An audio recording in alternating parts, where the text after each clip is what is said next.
Të nderuar shikues, tek reforma në drejtësi, efektet dhe produktet e saj të dhënë në kohë dhe parashikimet për të ardhmen do të mbetemi edhe në diskutimin e këtij mëngjesi. Zoti Gerti Shella, drejtuesi INFOCIP, është bashkuar me ne. Mirëmëngjes, mirë se vini. Mirëmëngjes dhe kënaqësi që rinisim këto diskutime tashmë në prag të sezonit të ri televiziv. E domosdoshme të rinisim. Në fakt, INFOCIP është treguar shumë e vëmendshme dhe i ka pasur në kujdes, ka qenë alarmuar vazhdimisht për atë që do të ndodhte para reformës dhe tashmë kur reforma është në punë sipër. Duke parë materialin para prag të përgatitur nga gazetari e dhe po flisnim bashkë dhe për burimet njerëzore. A është problematika kryesore pas reformimit të sistemit njerëzit të cilët do të vinë të rinë dhe të rejat, brezat e ri që po përgatiten, por nuk e dim, a janë të gatshëm për t'ju futur tregut punës? Pyetja shumë e drejtë, materiali ishte shumë interesant. Në vlerësimin tim ajo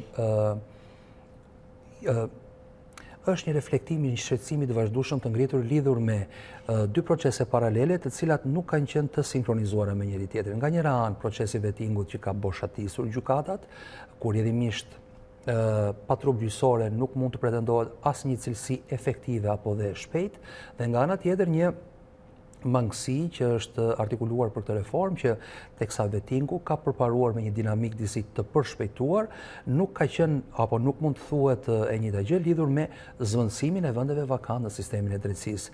Kështu që është një reflektim apo një masë e marrë në funksion, gjykoj, besoj, ky duhet të jetë motivimi për të shkatësuar më shumë procesin e prodhimit të lëndës parë për gjykatat. Lëndë e parë për gjykatat sigurisht janë gjyqtarët. Aktualisht që flasim për shkak procesit vetingut, gjykatat kanë rënë diku 80% të stafeve të flasim këtu krahasimisht me vitin 2015-2016, kemi gjykatat të cilat kanë rënë edhe 100% dhe punojnë sot me gjyqtar borxh, pra literalisht borxh. Këtu mund të marr si shembull gjykatën administrative të Shkodrës, ku ajo qysh në fillim të erës ka patur pothuajse gjysmën e stafit që duhet kishte në vlerësim të parashikimeve që bënte ligji për gjykatat administrative, pra nga 4 ngelen gjithmonë 2, dhe kjo ka qenë situata në Korçë, në Gjirokastër, por me procesin e vetingut iku fillimisht një gjyqtar, iku kryetarja dhe tashmë janë deleguar 2 gjyqtar, në mos gaboj, apo 1 gjyqtar borxh. Shumë kryetar të gjykatave të rretheve janë gjithashtu të larguar për shkak procesit vetingut, sepse e tillë ka qenë radha për ta riqercuar edhe një herë për publikun, pra u fillua me gjykatën kushtetuese, me gjykatën e lartë, me kryetarët e apeleve dhe me kryetarët e gjykatave të rretheve. Pa diskutim që procesi i vetingut ka patur një shpejtësi paralele të ndryshme me procesin që duhet ta bashkëshoqëronte procesi i zvendësimit të vendeve vakante. Dhe kjo pa diskutim reflektohet edhe në të dhënat që neve matim dhe vlerësojmë për efekt të studimeve tona të eficiencës gjyqësore.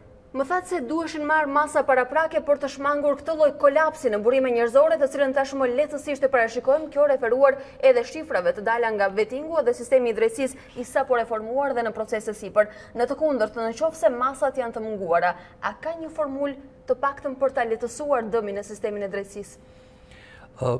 Pyetja është tamam ajo pyetje e madhe për cilën thuhet që do të vlente ndoshta po aq para saç ju alokuan reformës së drejtësisë.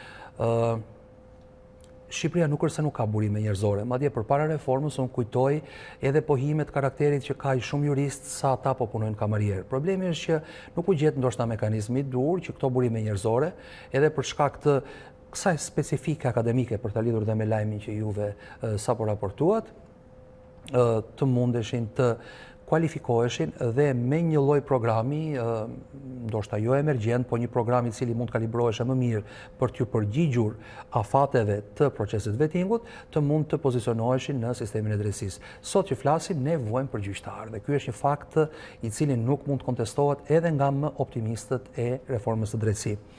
Të vuash nga trupa gjyqësore, pra të mos kesh trup gjyqësore, do të thotë që treguesit, të cilët kanë bën me performancën gjyqësore apo me eficiencën e gjykimit të gjykatave në përgjithësi, bien. Dhe unë do t'ju sjell disa shembuj që kam kënaqësi t'i bëj publik me ju për herë të parë edhe për audiencën tuaj të respektuar, se si trupa gjyqësore reflekton detyrimisht edhe mbi mungesën e eficiencës. Dhe këtu do të marrim gjykatën e lartë, e cila do të përshëndrohemi tek puna INFOCIP në këtë momente. Ju keni disa të dhëna interesante për cilat periudha bëhet fjalë dhe cilat janë gjetjet e reja të cilat vinë nga gjykatat e të gjitha niveleve, me sa diun INFOCIP është treguar e vëmendshme me analiza në të gjitha qarqet e vendit. Po, keni shumë të drejtë. Ne mbledhim dhe procesojmë për efekt vlerësimi momentin kur një padi apo një kallëzim depozitohet në gjykat për të matur mandej kohën që i duhet një çështje për të marrë shqyrtim të plotë gjyqësor. Po ashtu ne matim dhe momentin kur një vendim gjyqësor i marrë tashmë rikthehet në studion e gjyqtarit apo të trupës gjykuese për të marrë arsyetimin përkatës në mënyrë që të bëhet i vlefshëm dhe i disponueshëm nga pala ndërgjyqëse. Këta dy tregues së bashku japin atë që quhet kohëzgjatja e procesit gjyqësor. Përgjithsisht ne jemi të mësuar me pohimin që një drejtësi e vonuar është një drejtësi e munguar, një nga motivimet dhe premisat mbi të cilat u ndërmor dhe vetë reforma në drejtësi ka qenë ankimi sistematik dhe i rëndësishëm i gjithë publikut lidhur me vonesat shumë të shprehura në sistemin gjyqësor të Republikës së Shqipërisë. Trupa gjyqësore është një nga kushtet e domosdoshme për të pasur gjykim të shpejtë. Nëse dhe matematika është shumë e thjeshtë, 10 çështje, një gjykat ka 10 gjyqtar, secili merr një çështje dhe e çon nga fillimi deri në fund.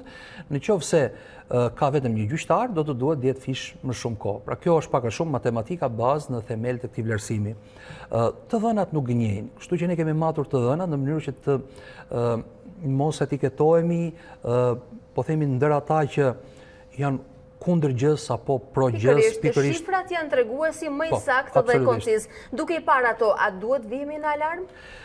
Në raport me Gjykatën e Lartë, e cila sot që flasim është, pra përveç se maja piramidës gjyqësore, ajo ka akumuluar edhe backlogun më të madh të çështjeve. Jemi duke folur për një backlog në rangun e 25.000 deri në 30.000 rekurse që presen të shqyrtohen, por nga ana tjetër, dhe unë më lejoni vetëm të hap celularin për të marrë tabelën, ndoshta ju keni konfigurime edhe në tabelën. Kur ka pasur trup të plotë gjyqësore në vitin 2015, Gjykata e Lartë arrinte të jepte vendim apo të shqyrtonte duke i dhënë vendim 1462 rekurseve në një vit të vetëm. Dhe si është sot? Në vitin 2016, kur filluan këto lëkundjet e para, kemi 1140, për të vajtur në vitin 2017 me 1221 rekurse. Në 2018, kur u ndje plotësisht efekti reformës, vajti 219 rekurse, pra një ulje diku rreth 80% e volumit punës. Drastike. Dhe në vitin 2019, kjo është një dhënë e cila bëhet publike për herë të parë, janë marrë vetëm 12 vendime në Gjykatën e Lartë të Republikës. Vetëm 12 në 2019. Dhe shifra e parë ishte? Në 2015 1462, në 2019 12. Pra, për saksi u pyeta, nga 1462 zbresin në 12. Pra, kemi një rënje të eficiencës gjyqësore me gati 99% ose 98%.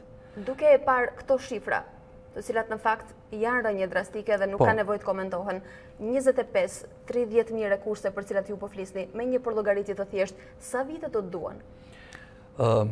Në një vlerësim të para 2 viteve, ne llogaritëm diku rreth 20 shekuj.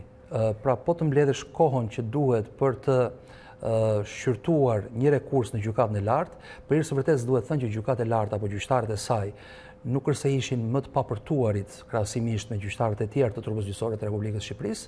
Për këtë përsëri statistikat na ndihmojnë të mos gënjejmë dhe të sillim gjërat ashtu siç janë.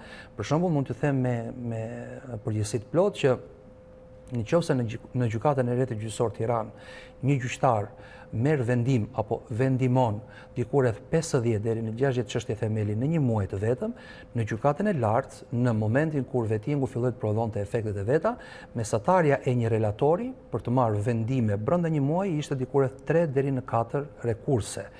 Domethënë, pavarësisht se kush punon në Gjykatën e Lartë, presupozohet të jetë gjyqtar më i mirë se kushdo tjetër, në terma të rendimentit punës, ai është pak a shumë në 1/10 e eficiencës krahasuar me një gjyqtar të gjykatës së faktit apo gjykatës së shkallës parë. Kjo është një dhënë problematike, këto të dhëna duhet të vlerësohen dhe të analizohen, nuk e gjej logjike dhe nuk e gjej realisht befasuese se si në Gjykatën e Lartë, kur vetë ata gjyqtar kanë pranuar shumë rekurse, kanë pranuar nga ana tjetër që të gjykojnë aq pak me një rendiment kaq shumë të ulët dhe që detyrimisht ka sjellë dhe në rrethanën dramatike që aty çështjet janë vandak, pra janë si thua stiva të mëdha që presin për të gjykuar. Megjithatë, tashmë duket se rendimenti nuk është elementi apo treguesi kryesor, sepse të gjitha dhënia e vendimeve, proceset e mbetura pezull duken ngushtësisht të lidhura me procesin e vetingut. Në Gjykatën e Lartë aktualisht vetingu dhe së bashku me gjykatën kushtetuese, po kjo duke dalë diçka më jashtë piramidës gjyqësore, ndoshta ka një si ta themi një momentum tjetër interpretimi gjykata kushtetuese, por në gjykatën e lartë detyrimisht një çështje shqyrtohet ose në dhomë këshillimi, pra ku merret vendimi nëse duhet pranuar apo jo një rekurs, dhe nëse pranohet detyrimisht duhet dalë në seancë gjyqësore me trup gjykues, pra me kolegj. Thënë të gjitha këto, vetligji e ka kushtëzuar gjykatën e lartë që në kushtet e pamundësisë së gjyqtarëve nuk mbledh dot kolegj për të bërë shqyrtim. Vetingu prodhoi një efekt të jashtëzakonshëm mbi këtë gjykatë. Jemi në kushtet duke folur që vetë kryetari i gjykatës së lartë, profesor Xhezair Zaganjori, u detyrua që pas një procesi të vështirë në shkallë të parë dhe më pas në kolegjin e apelimit të dorëzoj detyrën, dhe kjo gjykatë praktikisht nuk merr dot më vendime. Unë mund të saktësoj shifrën e 12 rekurseve për të thënë për publikun që këto janë vetëm 12 rekurse të kolegjit administrativ. Gjykata e lartë ka 3 dhoma, ka kolegjin administrativ, kolegjin civil dhe kolegjin penal. Civili dhe penali morën 0 vendime në vitin 2018. Thënë të gjitha këto, detyrimisht ne duhet të shtrojmë për diskutim publik dhe teknik çështjen se a është më mirë një gjykatë e lartë me problematikat e saj, por që gjithsesi mund të marrë 1462 vendime në vit, apo është më mirë një gjykatë e lartë e boshatisur, e cila merr 0 vendime në vit. Kjo është një dilemë e cila prekupon, është një dilemë e cila shqetëson dhe këtu duhet fillojë një diskutim. Dhe ju cilën anë të dilemës mbani? Unë mendoj që pra unë ndjek parimin e reduktimit të dëmit. Parimi i reduktimit të dëmit sugjeron në këtë rast që më mirë të punoj pavarësisht vonesave, ndoshta cilësisë jo fort të gjithë pranuar, pra gjykata e lartë nuk është se është institucioni që ka pasur besimin më të madh publikut, përkundrazi, më shumë ndoshta besim ka pasur një gjykatë rrethi sesa gjykata e lartë ku çështjet ktheheshin për rigjykime kështu me radhë, por 0 vendime do të thotë që në strukturën e vet piramida gjyqësore funksionon pa kulmin e vet, pra nuk është më një piramidë, nuk është më një strukturë. 0 vendime mund ta përkthejmë në praktikën e jo funksionale. Megjithatë, INFOCIP tashmë bën analizën dhe demonstron shifra të cilat janë një saktësi më vete dhe tregojnë përgjendjen aktuale ku është procesi vetingut edhe gjykatat në Shqipëri, por a sugjeroni një formulë sekondare ndoshta?